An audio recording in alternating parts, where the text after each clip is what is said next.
nuevo a otro episodio de nuestro podcast favorito, tus amigas las hormonas. Hoy tengo de nuevo el placer de contar con mi padre, que ya lo conocéis de otros episodios anteriores, que es el doctor Juan Viña, médico y catedrático de bioquímica y biología molecular. Hoy nada más y nada menos vamos a hablar del metabolismo del cerebro. ¿Cómo obtiene energía este órgano que pesa poco? Pesa tan solo el 2% del total de nuestro peso corporal, pero sin embargo consume más del 20% de la energía de nuestro cuerpo. ¿Qué nutrientes necesita específicamente? ¿Qué peculiaridades tiene el cerebro que lo hace diferente, único y por tanto que requiere especial conocimiento para optimizar su metabolismo, nutrición y por tanto mantener en la medida en la que podamos esa función cognitiva que en el fondo nos hace humanos? Hoy mi padre, que es fundamentalmente el que sabe todo esto, nos va a intentar darnos un poco de luz. Enhorabuena, papá, y gracias por estar otro día aquí. Es un placer para mí estar aquí y poder comentar contigo los aspectos del metabolismo cerebral, de cómo se obtiene la energía, de los nutrientes que se utilizan en las diferentes situaciones y hablar también de los mitos del cerebro, todo desde el punto de vista del metabolismo y de la nutrición. Porque el cerebro es una estructura que tiene muchas visiones. Se puede ver celularmente, por sinapsis, por el tejido conjunto, por la energía, por cómo saca la energía. Y creo que en tu podcast nos vamos a centrar, como muy bien dices, en cómo se saca la energía y qué nutrientes utiliza. Entonces, papá, esto debe ser bastante importante porque yo recuerdo que tú en parte de las clases de medicina, que eres catedrático y profesor, dedicas una porción específica al metabolismo del cerebro. Entonces, en este sentido, ¿qué es lo que diferencia al metabolismo del cerebro como para que tú tengas que dedicarle una porción específica de la explicación del metabolismo y la bioquímica cerebral? Hombre, hay una cosa muy importante del cerebro. El cerebro en condiciones normales, en un ciudadano de un país occidental o oriental, pero en un nivel de vida como el nuestro, asequible, cuando tenemos acceso a la comida, luego estamos unas horas en ayuno, luego vamos a tener acceso. Si tú cuentas la azúcar, la glucosa que utiliza al día son entre 120 y 130 gramos de azúcar al día, lo cual es espectacular, porque se lleva el 50% del consumo normal de glucosa del cuerpo humano. Por lo tanto, eso lo hace único en cuanto a la glucosa. La segunda es el cerebro. Nosotros, cuando hablamos de energía, ya hoy tenemos tecnología moderna para saber que no todas las partes del cerebro consumen la misma cantidad de glucosa a lo largo del día. Hay unas que consumen más, otras que consumen menos. Pero el global del cerebro es de 120 a 130 gramos, lo cual es una cantidad considerable. Y eso lo hace muy atractivo comparado con otros tejidos que no se puede ni comparar cuantitativamente. También es muy importante que el cerebro, si estamos en ayunas y aparecen los cuerpos cetónicos, pueden ser utilizados por el cerebro para dar energía, con el objetivo de ahorrar azúcar, de ahorrar glucosa, que es el azúcar que consume el cerebro. Papá, ¿me vas a permitir que haga doble clic en lo que estás hablando? Porque si no, yo creo que mucha gente que nos escuche ya en este punto ha podido perderse. Porque tú has hablado de que el cerebro de manera normal, en condiciones normales, consume entre 120 y 130 gramos de glucosa al día. Glucosa, tú te has referido a glucosa y azúcar indistintamente, pero el azúcar de mesa es glucosa y fructosa y lo que consume el cerebro realmente es glucosa. En este sentido, has dicho además que cuando estamos en ayunas, por el motivo que sea, porque estamos varios días enfermos y no podemos alimentarnos bien, porque hemos decidido seguir un protocolo de alimentación diferente o porque hemos decidido no consumir la cantidad de glucosa que no hemos querido consumir, que el cerebro puede utilizar otras fuentes de energía. Y tú has hablado de los cuerpos cetónicos. Creo que la gente no sabe qué son los cuerpos cetónicos. La gente habitualmente conoce los hidratos de carbono, entre ellos está la glucosa, conoce las proteínas, conoce los ácidos grasos, pero no conoce los cuerpos cetónicos. Entonces tú le acabas de decir que nuestro cerebro consume de manera prioritaria la glucosa y con el fin de ahorrar glucosa para tener una mínima cantidad que se necesita para las reacciones anapleróticas del ciclo de Krebs, mínimas para que cualquier célula del cuerpo funcione, el cerebro dice, vale, yo no tengo suficiente glucosa porque no me la das, voy a intentar utilizar nutrientes accesorios. Y en ese punto de nutrientes accesorios surgen los cuerpos cetónicos. ¿Por qué los cuerpos cetónicos son el nutriente accesorio principal del cerebro en situaciones donde no tenemos suficiente glucosa? ¿Y por qué, por ejemplo, no utiliza como el corazón los ácidos grasos? Es un buen comentario y vamos a hablar. Primero, ¿cuándo aparecen los cuerpos cetónicos? Como tú has explicado, aparecen, se producen en el hígado y se producen a partir de los ácidos grasos que salen del almacén, que es el tejido adiposo, van al hígado. Y ese ácido graso parte saca energía del hígado y parte lo transforma en cuerpos cetónicos, que es un compuesto hidrofílico. Y el cerebro, para que los nutrientes, la glucosa y los cuerpos cetónicos lleguen al cerebro, pasa una estructura que se llama la barrera hematoencefálica. ¿Y qué es la barrera hematoencefálica? Son en los capilares cerebrales, las células endoteliales están fuertemente unidas, por tanto, entre célula y célula no pueden pasar y tienen que cruzar esas células y luego tienen que llegar a otras más estructuras, al líquido extracelular, para que sea captada por neuronas y astrocitos. Esa barrera hematoencefálica está dentro de una estructura que llaman unidad neurovascular, pero para el público en general quedamos solamente como la barrera hematoencefálica. ¿Qué tiene que pasar? ¿Qué ocurre? Es como una frontera, ¿no? Es una frontera que tiene que pasar. Una frontera, correcto. Y tiene que pasar con un peaje. Con transportadores, correcto. Para que la glucosa entre, tiene que ser transportada a través de esa barrera y los cuerpos cetónicos, que son hidrofílicos, son transportados también a través de esa barrera por unos transportadores. Sin embargo, como tú muy bien has dicho, hay una diferencia con el músculo cardíaco, que usa fundamentalmente ácidos grasos, y también el músculo esquelético puede oxidar ácidos grasos. Pero ¿por qué no los puede oxidar el cerebro? Porque la barrera hematoencefálica no los deja pasar. Prácticamente es nulo el transporte, está demostrado con muchos experimentos, no pasa la barrera hematoencefálica.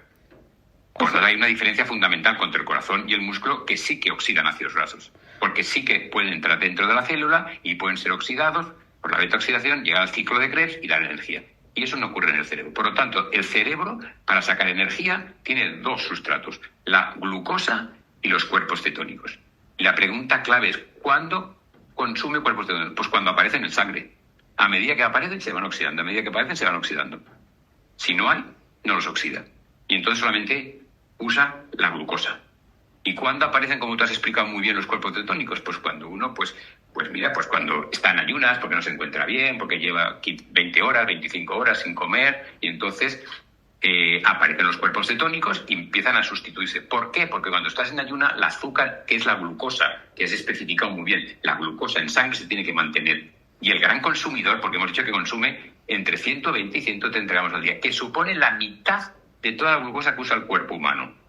Luego, si tenemos un gran consumidor y estamos en ayunas, tenemos que darle una alternativa para que la glucosa se mantenga en sangre. Y esa alternativa para el cerebro son los cuerpos cetónicos. Y yo creo que esas son las dos cosas que hay que tener muy claro, que tienen que pasar la barrera hematoencefálica y que ellos tienen transportados, cosa que los ácidos grasos libres no los tienen. Y papá, un ejemplo que tú has puesto, una cosa, perdona, que también para que la gente lo sepa, los cuerpos cetónicos es lo mismo, ¿no?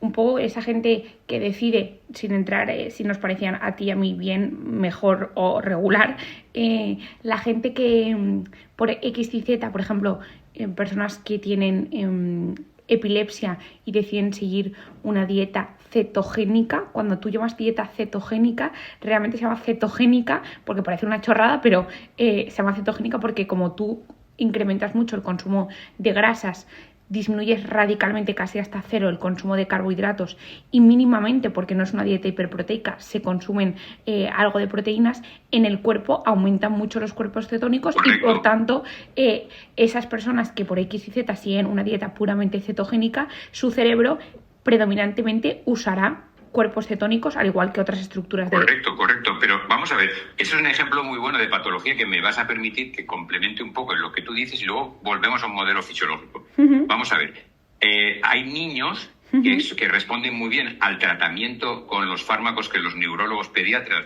se lo dan porque tienen una epilepsia, y hay veces que no es suficiente para controlar la epilepsia, y se ha visto que además de los fármacos, los protocolos internacionales aconsejan una dieta cetogénica, como tú has explicado muy bien. Y además están los protocolos internacionales. ¿Y por qué? Porque en esos momentos se ha visto, los mecanismos bioquímicos son muy complejos para explicarlo, que si consumen cuerpos cetónicos, más los fármacos, responden muchísimo mejor la evolución de la enfermedad, y los niños, el riesgo de tener convulsiones disminuye. Luego, para los que no responden bien los niños y niñas que tienen una epilepsia, por la razón que sea, y no responden muy bien a los fármacos, cuando a los fármacos se le añade, como tú has explicado, la dieta cetogénica, entonces les va muy bien. Y papá, por tanto, es un ejemplo muy bueno que has puesto. Esto yo sé que no estaba en lo que te iba a preguntar, pero esto igual me dices, Isabel, no tiene absolutamente nada que ver, esto es una intuición que yo tengo. ¿Puede ser porque en el propio metabolismo de los cuerpos cetónicos se generen menos sustancias oxidantes, inflamatorias intermediarias del propio metabolismo glucolítico, y por tanto en los cuerpos cetónicos generan menos residuo, menos inflamación y por tanto estimulan menos todos los mecanismos implicados en la epilepsia, o no tiene absolutamente nada que ver? Vamos a ver, es multifactorial, hay estudios diseñados para intentar saber el mecanismo y ha sido multifactorial. Uno es lo que tú dices, otro es que no hay que olvidarse que se generan unos 24 moléculas de ATP por cada molécula de acetoacetato, que es un cuerpo cetónico, mientras la glucosa oxida con 31. Antiguamente se decía que eran 38, pero ahora se sabe que es 31. Eso por un lado. Segundo, porque cambia la bomba de iones en las neuronas y por tanto cambian un poco los mecanismos de los potenciales de acción. Es multifactorial. Pero sí, lo que tú has dicho también es, pero es multifactorial. Vale. Y luego, de los cuerpos cetónicos del cerebro, me gustaría hablar de una cosa muy importante, que son el embarazo. El embarazo, las mujeres embarazadas, y me vas a permitir que siguen consumiendo su cerebro 120, 130 gramos al día. Pero ellos tienen un extra, que es la unidad cetoplacentaria, que consume 150 gramos. Fíjate qué estrés metabólico para la madre. Entonces, si ella es por el motivo, porque se encuentran mal, porque vomitan, porque el embarazo es un estrés metabólico muy grande para la madre, entonces no comen menos horas. Entonces, los cuerpos aparecen muy rápidamente, mucho más rápidamente que en los hombres o en las mujeres no embarazadas. ¿Con qué objetivo? Con que ahorrar azúcar. ¿Por qué? Porque como el azúcar tiende a bajar en el embarazo fisiológico, en el normal, el no cuando hay diabetes gestacional, en un embarazo que es totalmente normal. Como estás tirando tanto la unidad cetoplacentaria, que es 150 gramos de glucosa extra, tiende a bajar la azúcar y entonces tienden a salir los cuerpos cetónicos altos como un mecanismo compensador. Luego has puesto un buen ejemplo, el ejemplo neurológico de los niños y niñas con epilepsia, y luego este ejemplo fisiológico extra.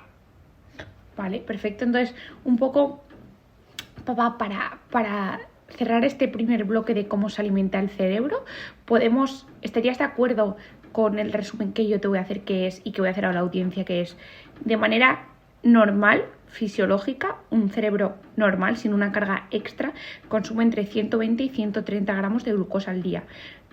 Correcto.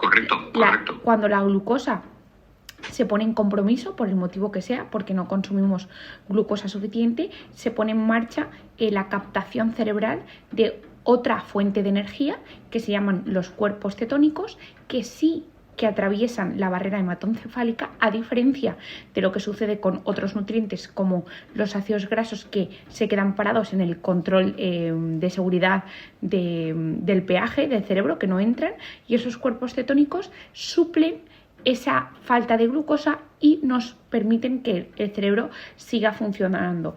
¿En qué condiciones hay un consumo predominante de cuerpos cetónicos? En el estado fisiológico del embarazo y en personas que siguen una dieta cetogénica porque, por ejemplo, están con una epilepsia resistente, especialmente en niños. ¿Más o menos bien? Perfecto, de matrícula de honor. Y también, claro, en el ayuno, si por cualquier motivo hay un ayuno prolongado, en todos los cuerpos cetónicos juegan un papel importante. Pero hay una cosa que tú has dicho que quiero que la audiencia la tenga muy clara, que tú las enfatizas y me parece extraordinario. Y es que todas las células del organismo necesitan algo de azúcar para vivir. Azúcar me refiero a glucosa. No se puede vivir con glucosa cero. No pueden. Las células que no tienen mitocondrias porque necesitan glucosa para sacar energía. Y las que tienen, porque como tú has dicho muy bien, pueden utilizar, en el caso del cerebro, los cuerpos cetónicos, pero necesitan las reacciones anapleóticas del ciclo de Krebs. Por eso, papá, hay un montón de mecanismos en el cuerpo destinados a producir glucosa. La gluconeogénesis, a partir de esqueletos de triglicéridos, de glicerol, a partir de ciertos aminoácidos y a partir del glucógeno. Por eso hay tantos mecanismos para salvaguardar que haya, independientemente de lo que comamos, un mínimo de glucosa. Correcto.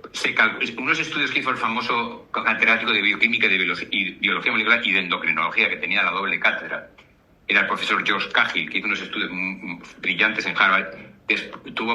Llegó a la conclusión, no vamos a entrar en detalles experimentales, pero en datos en humanos, cómo lo hizo, pero está corroborado, que el cerebro, el mínimo de azúcar que necesita el cerebro está entre 40 y 50 gramos al día. El resto lo saca de los cuerpos cetónicos, si está en esa circunstancia, de que están disponibles y es un ayuno prolongado. Luego yo creo que has hecho un resumen brillante. Muchas gracias, papá. El siguiente bloque que me gustaría, que tú eres especialista en justamente los DOTS, es un poco que nos hables de los aminoácidos, que son los bloques, los ladrillos que forman las proteínas, neurotransmisores y el cerebro, un poquito. Sabemos que los aminoácidos son fundamentales para la síntesis de proteínas, bien sean proteínas musculares, proteínas que constituyen tejidos, vasos sanguíneos, para las enzimas, proteínas transportadoras de hormonas, para propias hormonas como la insulina y otras hormonas peptídicas. Pero sin embargo, yo creo que poca gente sabe la importancia de los aminoácidos en el metabolismo cerebral. Entonces me gustaría que nos explicaras, si te parece bien, cómo llegan los aminoácidos al cerebro, cuáles son los más importantes y todo aquello que tú consideres que el público general se beneficiaría de saber. Bueno, pues sí, efectivamente, todos los aminoácidos son transportados por la barrera hematoencefálica al cerebro. Como hemos dicho con anterioridad, la barrera hematoencefálica, como te has dicho muy bien, es una frontera.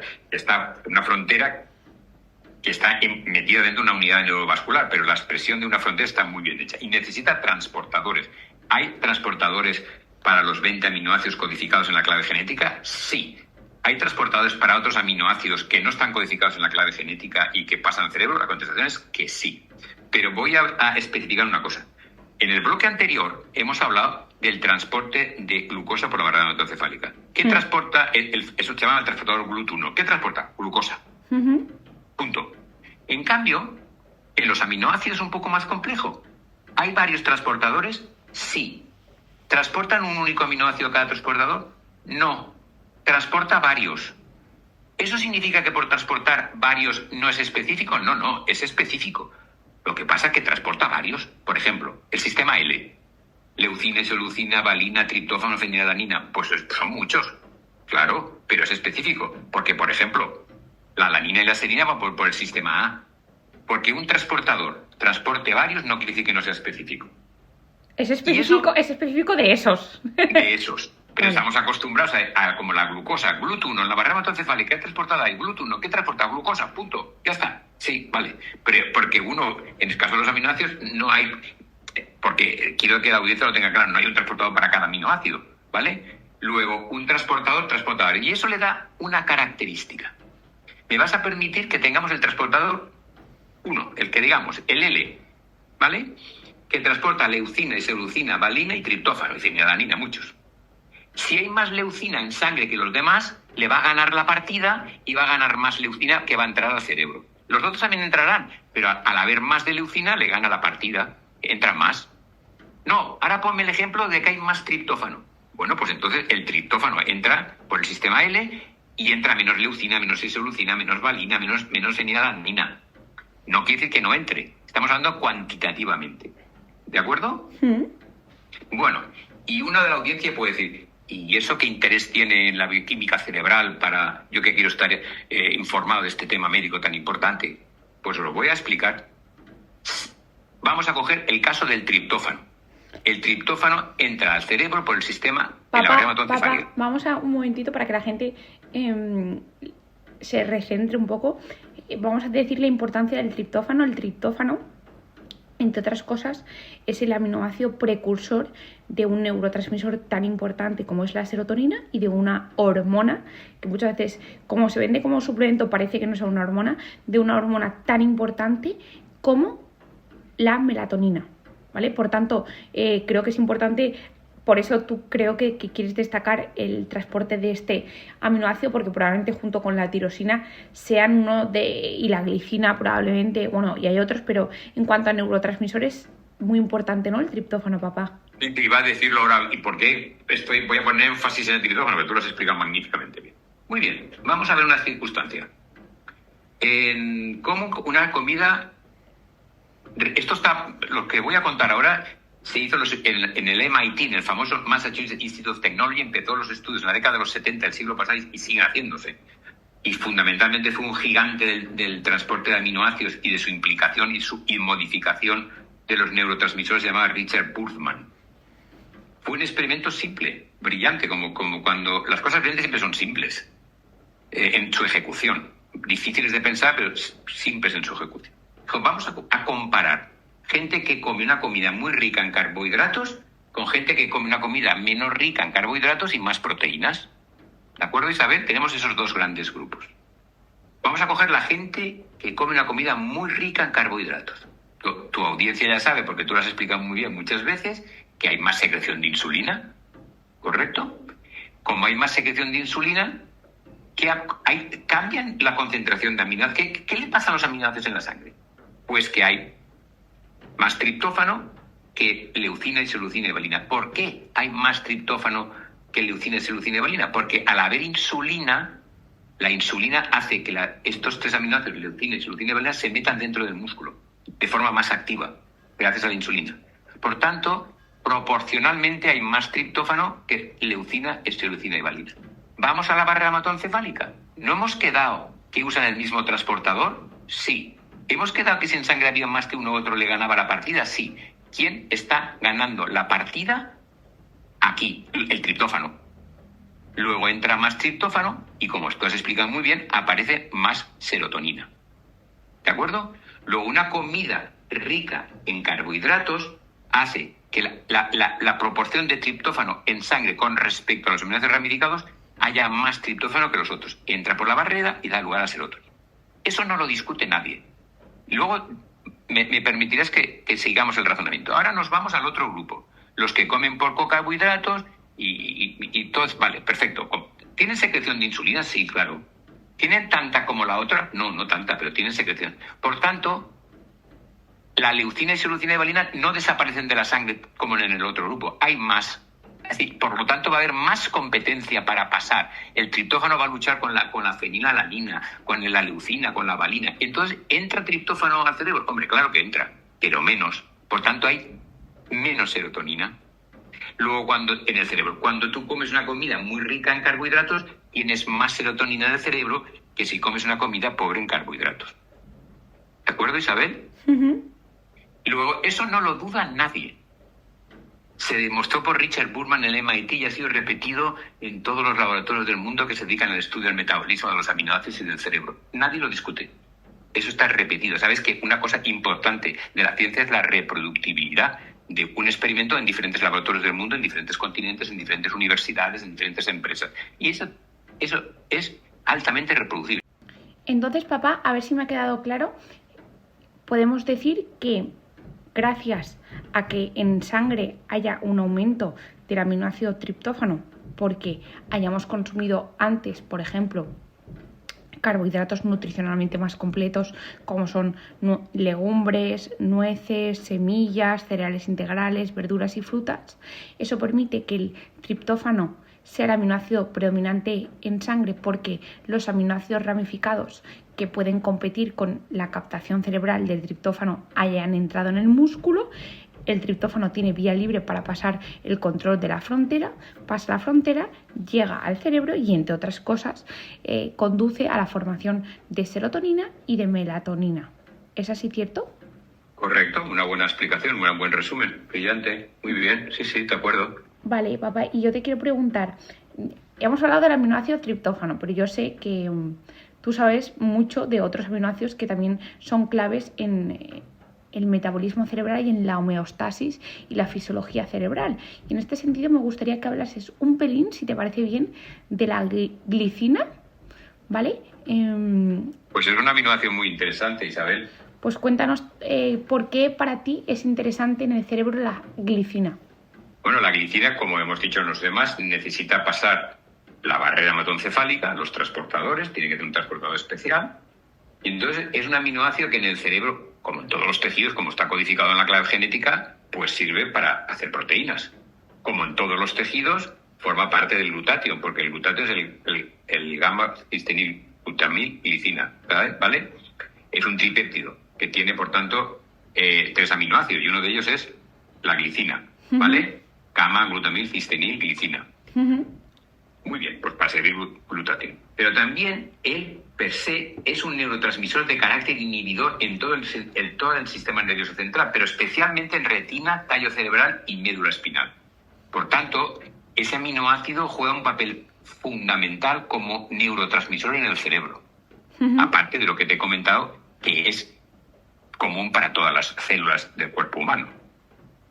Y esa función de neurotransmisor inhibidor participa en ese juego de inhibición-activación que tiene el cerebro, porque todo es equilibrio, como tú muy bien enfatizas en tus podcasts, todo está en un equilibrio.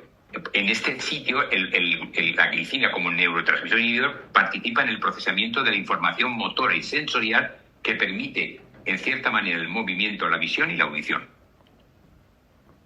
Eso es lo que quiero resaltar como aminoácido muy interesante para el cerebro, Isabel. Yo Isabel también tiene un papel bastante en el nivel de sueño, en la calidad del sueño. También, eso es muy importante, sí. Porque como es un neurotransmisor inhibidor, juega un papel también en el sueño, sí. El sueño es multifactorial, pero evidentemente tienes toda la razón, juega un papel muy importante en el sueño, sí. Por su carácter de neurotransmisor inhibidor. Lo que es también muy importante, que mucha gente se olvida, aparte de que tú has dicho que la glicina es uno de los aminoácidos claves en la producción de glutatión, que es uno de nuestros mayores sistemas antioxidantes del cuerpo, es que la glicina precisamente mejora la calidad del sueño, en tanto que favorece la pérdida de calor en las extremidades del cuerpo, favoreciendo que la temperatura central del cuerpo baje y por tanto se induzca la producción de melatonina por parte del cuerpo. Mucha gente no sabe que un aspecto fundamental de la inducción del sueño es que nuestra parte central del cuerpo baje de temperatura y eso actúa como un gatillo para que nuestra glándula pineal produzca melatonina.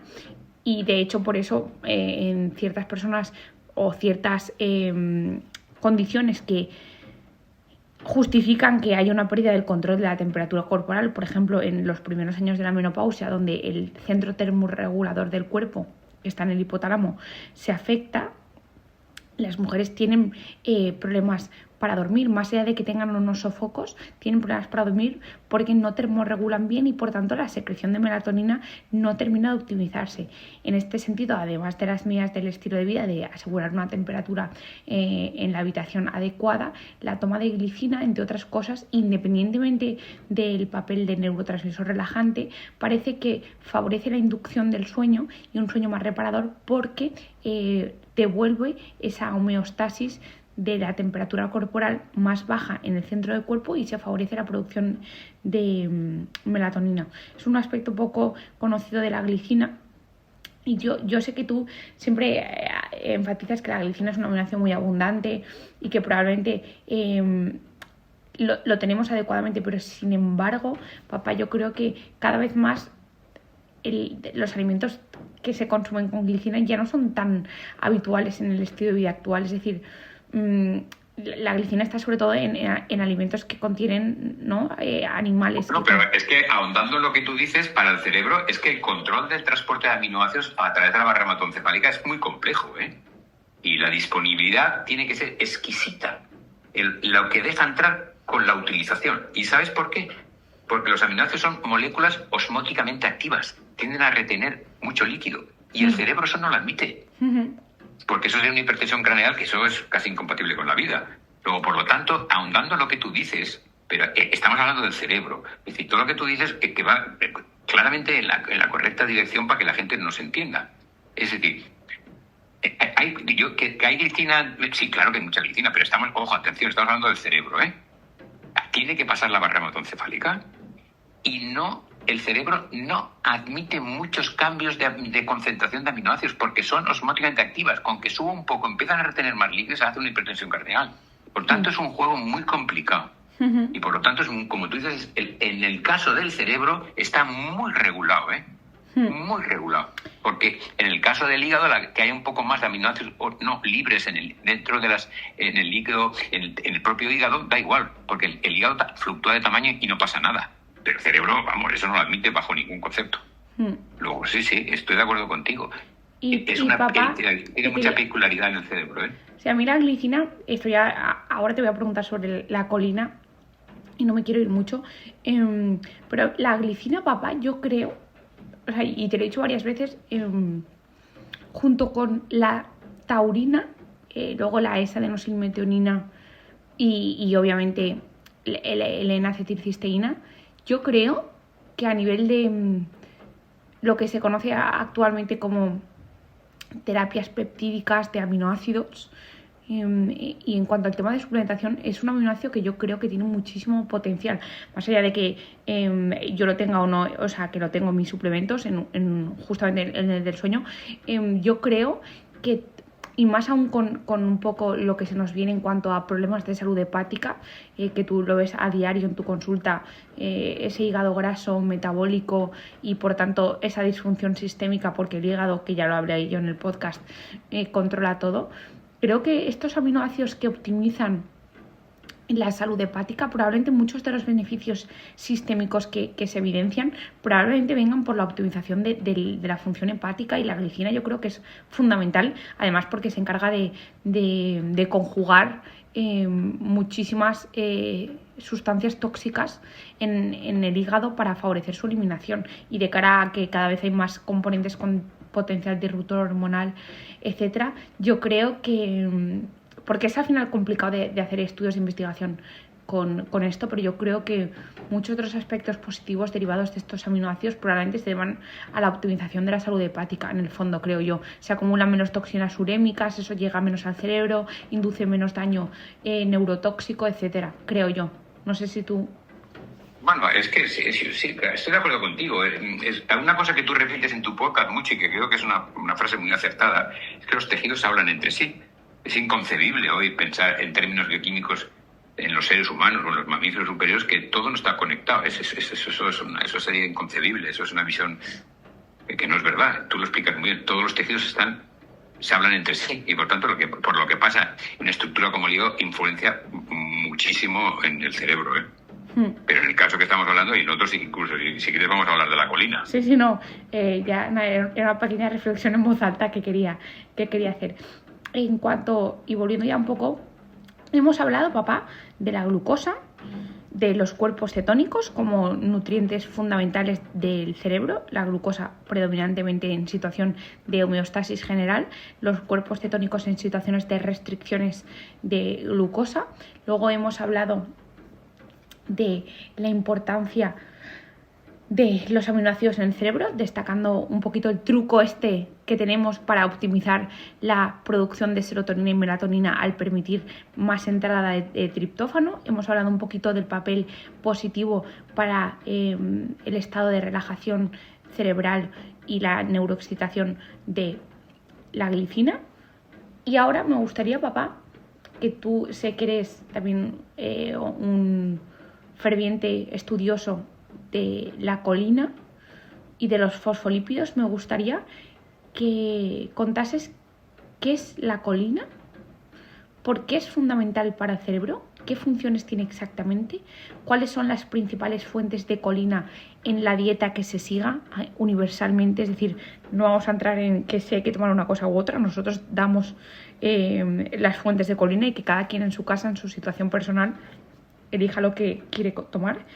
Y si existen diferencias entre la forma en la que el cerebro transporta y usa la colina. Todo lo que quieras hablar de la colina, tienes puerta abierta. Bueno, pues vamos a ver. La colina es una molécula que... Empezamos por lo más simple. En la comida, ¿en qué tipo de alimentos hay colina? Pues en la soja, en el brócoli, en la leche, en la yema del huevo.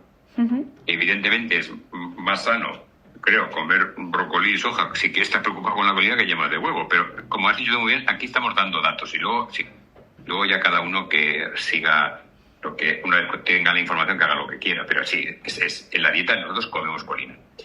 La colina, antes de ir a la parte del cerebro, la colina está en todas las membranas celulares, formando parte de las células de todo el organismo humano, formando parte de una estructura más compleja que son los fosfatidilcolinas y unos fosfolípidos, ¿vale? Y entonces forma parte de todas las membranas y juega un papel en la fluidez de las membranas, como lo juega el colesterol, y por tanto están todas. Pero claro, si nos vamos al cerebro, eso es muy importante. ¿Por qué es importante la colina en el cerebro? Primera razón, porque forma parte, como el fosfatidilcolina, de todas las membranas, de todas las células del cerebro. Y la segunda y muy importante es que es el precursor de la acetilcolina, que es un neurotransmisor importantísimo. ¿De acuerdo? Muy bien. ¿Cómo se forma?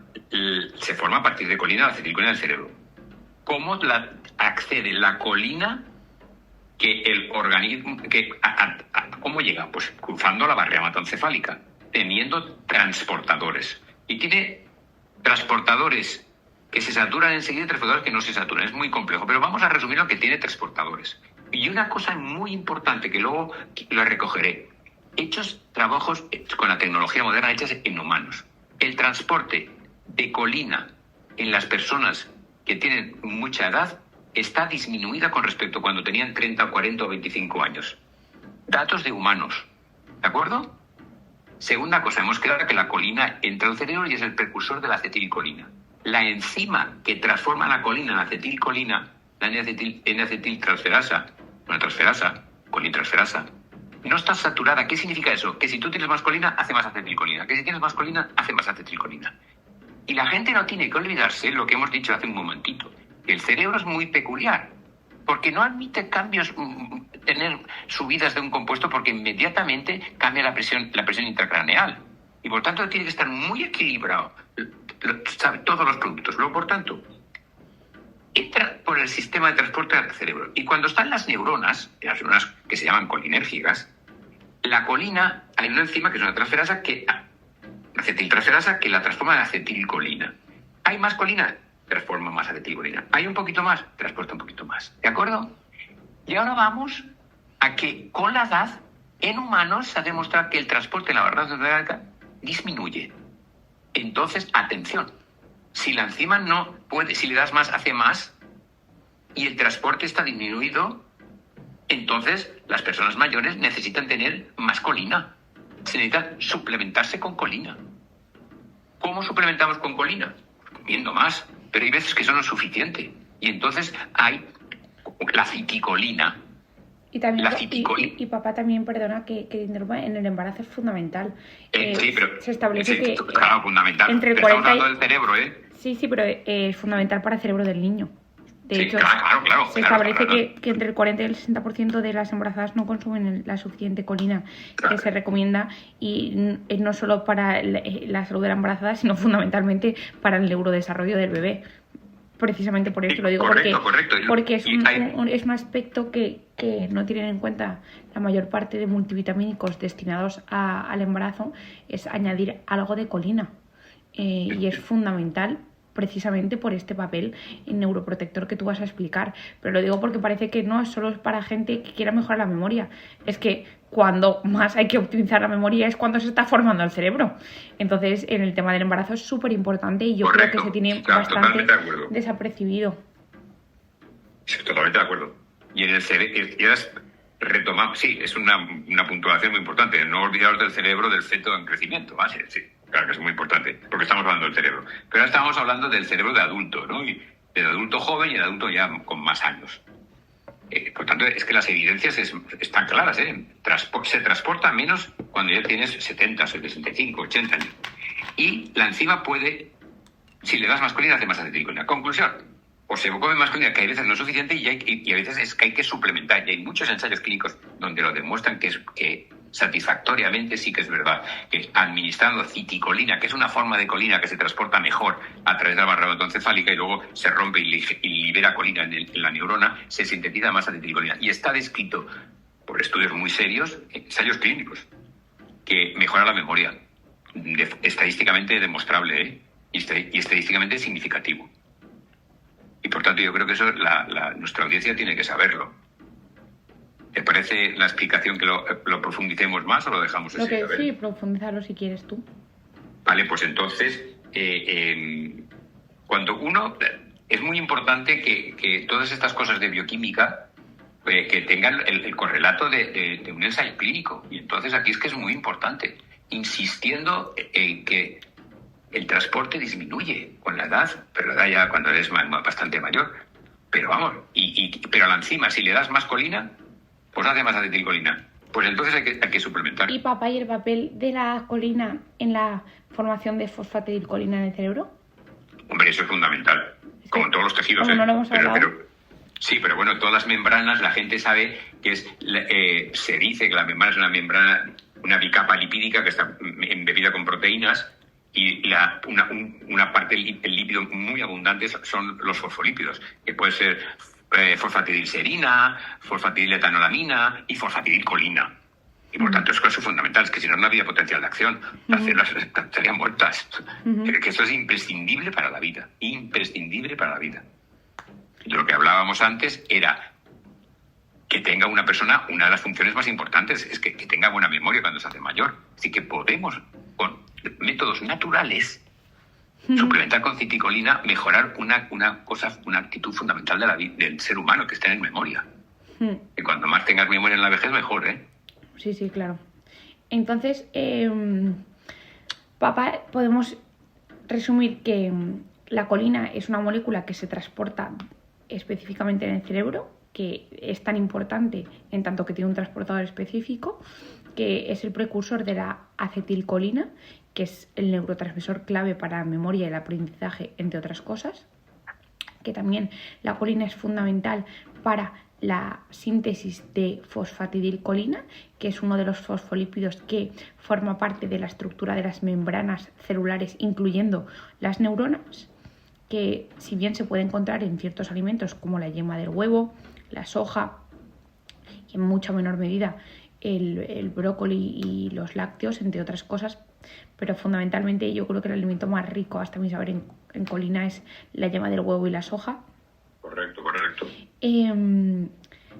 Que se sabe que hay una gran falta de colina en la alimentación, que mucha gente no la tenemos en cuenta, que nuestro cuerpo necesita incluirla en la alimentación, que tanto más importante resulta la toma de colina cuanto más mayores nos hacemos, porque se sabe que hay una alteración en el transporte, pero que se puede suplir con la suplementación, y que fundamentalmente en el embarazo y de cara al neurodesarrollo del niño sería fundamental asegurar el consumo de colina, bien sea obviamente con alimentación o si no darle un pequeño impulso aportando algo con un suplemento prenatal. Y yo creo que eso es un poco el resumen de la colina. ¿O te gustaría decir algo más? No, creo que está totalmente acertado, está perfecto. Y papá, para tocar un tema que quizá es un poco más complicado, pero yo creo que vamos a intentar abordarlo de la mejor manera en la que sepamos, ¿vale?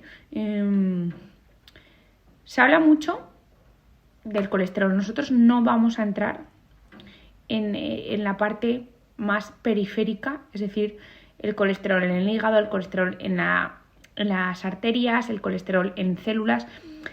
No vamos a entrar en esa parte más periférica, sino que vamos a entrar en el colesterol dentro del tema que nos aborda ahora, que es el cerebro, ¿vale? Realmente la molécula como tal del colesterol, el colesterol como tal ya formado, puede atravesar esa frontera que hemos dicho que es la barrera hematoencefálica, o no puede, y nuestro cerebro autónomamente, independientemente, sintetiza a partir del acetato el colesterol que necesita. Vamos a ver, el cerebro sintetiza, sobre todo el de los niños, sintetiza un colesterol perfectamente a partir de acetil-CoA. Es el mismo que acetato, ¿no, papá? Sí, acetato es la forma activa que los bioquímicos se llama acetil-CoA, sí, pero para tu audiencia está bien la puntualización. Entonces, que a partir del acetato, es decir, del acetil-CoA, se forma síntesis de colesterol o se forma síntesis de lípidos. Todo el mundo, más o menos, que está interesado por el cerebro, sabe que el cerebro es un tejido muy graso. Y entonces juega un papel el cerebro del feto y el cerebro del niño es fundamental, la síntesis de lípidos y la síntesis de colesterol. Por tanto, eso es bien sabido. Luego, las moléculas, siempre hablamos que en la barrera hematoencefálica hay transportadores, pero también hay procesos de endocitosis por un lado y la suelta por otro lado por exocitosis. Y así también se puede coger un poco de colesterol, ¿sabes? Pero es una molécula que está partida del ciclo pentano, peridofenantreno, el colesterol, tiene 27 gramos de carbono, es una estructura bastante, con un grupo H en la posición 3, bastante compleja, ¿eh? Papá, lo que te quería preguntar es, ¿el colesterol de la sangre llega al cerebro o el cerebro produce el que necesita? El cerebro produce la inmensa mayoría de lo que necesitamos, pero también se coge un poco por la sangre, sí. Vale, perfecto. Es que mucha gente al final se pone un poco en cuestión si puede llegar a ser perjudicial niveles muy, muy, muy, muy bajos de colesterol en sangre, porque nuestro cerebro se quedaría sin colesterol. Y yo lo que quiero transmitir es que nuestro cerebro tiene la capacidad autónomamente de producir el colesterol que necesita, independientemente del colesterol que haya en sangre. Hombre, sí, ya te he puesto el énfasis que el momento más importante es que los niños. Fíjate, que mira si sintetiza, si no es con el que hay en la sangre, no sería posible, no habría vida, imposible. Se necesita el que sintetiza, ¿sabes? Vale, y luego, entonces, para terminar, si tuvieras que dar un consejo sobre cómo cuidar el metabolismo cerebral en la vida diaria, ¿cuál sería? Con respecto a los aminoácidos, la colina y el cerebro, todo lo que... No, un consejo en general de cómo cuidar el cerebro. Bueno, lo primero, cuando los médicos hablamos de consejos, me vas a permitir una diferencia entre consejos y sugerencias, ¿eh? Lo primero es reducir lo máximo posible el consumo de alcohol. Muy bien. El alcohol no es que sea muy bueno para el cerebro, en ninguna circunstancia, ¿eh? La gente tenemos el hábito social de beber, pues bien, pues que se beba con mucha moderación, porque el alcohol, en línea general, decimos que no es bueno para la salud. Uh-huh. Mire, pues la gente consume, sí, pues que lo haga con mucha moderación, porque el cerebro no le gusta al cerebro no le gusta el alcohol. Es neurotóxico. Realmente los efectos que tenemos cuando te pones borracho, comúnmente dicho, son claramente neurotóxicos. Lo que pasa es que hay gente que se beneficia o le gusta eso. Luego, taxativamente está prohibido, debe estar prohibido beber en el embarazo. Prohibido, pues el síndrome alcohólico fetal, que está descrito, es que daña gravísimamente el cerebro del feto. Por tanto, eso está más claro que el agua. Pero estamos hablando de hombres y mujeres, pues adultos, jóvenes. Pues bueno, la moderación es muy importante, porque al cerebro no le gusta el alcohol. Pero dicho esto, más cosas. Pues requiere también una vida sana, global, dormir las horas sanas, las necesarias. También es muy importante tener una vida placentera, tener una dieta correcta. Yo siempre digo que, miren, el cuerpo humano es todo dinámico, todo se recicla, nos adaptamos y requiere equilibrio. Y el cerebro es el gran regulador del metabolismo. Si tú coges un libro de bioquímica, Isabel, o un libro de fisiología, o incluso un libro de endocrinología, y estudias cualquier tema, es decir, metabolismo de las lipoproteínas, metabolismo de los aminoácidos, el que tú quieras, está magníficamente explicado, tejido por tejido. Incluso te hablan de lo que tú siempre dices, que los tejidos hablan entre sí, siguiendo esa filosofía bioquímica del gran George Cahill de Harvard. Pero mira, pocos libros ponen la importancia que tiene el cerebro como regulador de las funciones metabólicas. En general, importantísimo, porque es un órgano que juega un papel regulador muy importante. Y por tanto, tener una vida sana, el comer sano, el no tomar sustancias tóxicas, yo creo que es muy importante. Y luego tener una vida, cuando hablo placentera, es una vida equilibrada, feliz, con estímulos de lectura, de ir al cine, de hablar con los amigos, de relación interpersonal. Yo creo que es muy importante. Incluso para cuando estamos hablando de un podcast de metabolismo, porque al final estamos hablando de seres humanos. Los seres humanos tenemos la ecología humana, que es que nos convivimos con gente. Ujú, Entonces no podemos tener una visión reduccionista. ujú, Y que conste que yo soy bioquímico de profesión, soy médico, vamos, soy médico de profesión, pero me dedico a la bioquímica médica. Y entonces creo que que lo diga gente de mi forma de entrenamiento, que digamos que la visión global y holística es muy importante. Yo creo que eso le pone más marchamo. Porque nos parece que nosotros estamos interesados en cómo se regula un gen, cómo se reprime un gen, qué estructura química tiene, si una enzima se fosforila, si desfosforila. Si todo eso está muy bien y es imprescindible. Pero tú me has preguntado para una vida sana, ¿eh? Pues a eso hay que añadirle todo lo que te he dicho. mm. Yo, si me lo permites, voy a añadir que yo creo que se te ha olvidado, pero la audiencia tiene que saber que tú eres un fiel practicante de esto que voy a decir ahora. Es más, lo haces a diario de manera metódica, 10-15 minutos al día. El Y ejercicio, es el sí, claro. ejercicio físico. Y Lo meto como vida sana, sí. Sí, sí, soy un practicante, tienes razón. No, la audiencia tiene que saberlo, sí. Hago mi tabla de gimnasia de entre 15 y media hora, depende. No, y lo haces todos los días, papá, y yo creo que tú eres el fiel reflejo que yo le digo a la gente. Estoy yo, que a mí me gusta ir al gimnasio, y luego estás una persona como tú, que por X y Z no estás habituado a ir al gimnasio, pero eso no te impide mantenerte activo, en tanto que tú no solo andas a diario, sino que, oye, te has comprado unas pesas desde hace un par de años que yo ya te sembré la semilla, y tú en casa, de manera autónoma, haces tu rutina de ejercicios, que unos días son 15 minutos, otros días son 10 y otros días son 25. Pero de menos de 10 minutos no pasas, sumas siempre algo. Obviamente, si hay un día que te encuentras mal, no lo haces. Pero yo creo que no has fallado casi ningún día en estos años que has empezado, y francamente se te nota.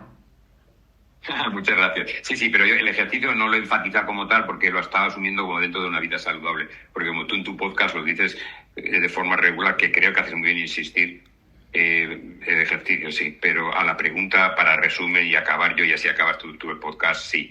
Hay que tener una visión holística y no reduccionista. El reduccionismo no conduce a que la gente entienda lo que es la vida sana. Hay que tener una visión global, holística. Vale, Y pues, creo que eso es un buen mensaje para tu podcast. pues nada, papá, te quiero dar las gracias por bloquear una porción de tu día y no tener a pacientes para poder compartir tu tiempo y tu conocimiento con todos. Que espero que este podcast sume mucho a la gente, conocer un poquito más las peculiaridades del cerebro. Y yo creo que te vamos a ver en más episodios, ¿o qué? ¿Estás a gusto? Bueno, yo estaría encantado de que me invites, y si la audiencia lo corrobora porque le interesa y nos lo dice y lo oye, pues evidentemente estaré en placer de todo lo que conozco a intentar explicarlo lo más sencillo posible y que le sea útil. Si es útil a la audiencia, yo soy feliz. Pues nada, muchísimas gracias, papá. Muchísimas gracias a vosotros que nos escucháis. Nada, gracias por dejarme compartir un rato con vosotros y con mi padre. Cualquier duda extra, ya sabéis que en Instagram estoy ahí todos los días y os intento ayudar en lo que pueda y sepa. Y mi padre, si tenéis alguna duda al respecto, se la trasladaré yo como su buena secretaria, y intentaremos sumaros. Un besito muy fuerte, y compartir el episodio si os apetece con quien consideréis que se puede beneficiar de esto, y así yo creo que llegamos a más gente y cada vez sabemos más para temer menos y elegir mejor. Un besito muy muy fuerte y nos vemos en el próximo episodio. ¡Chao!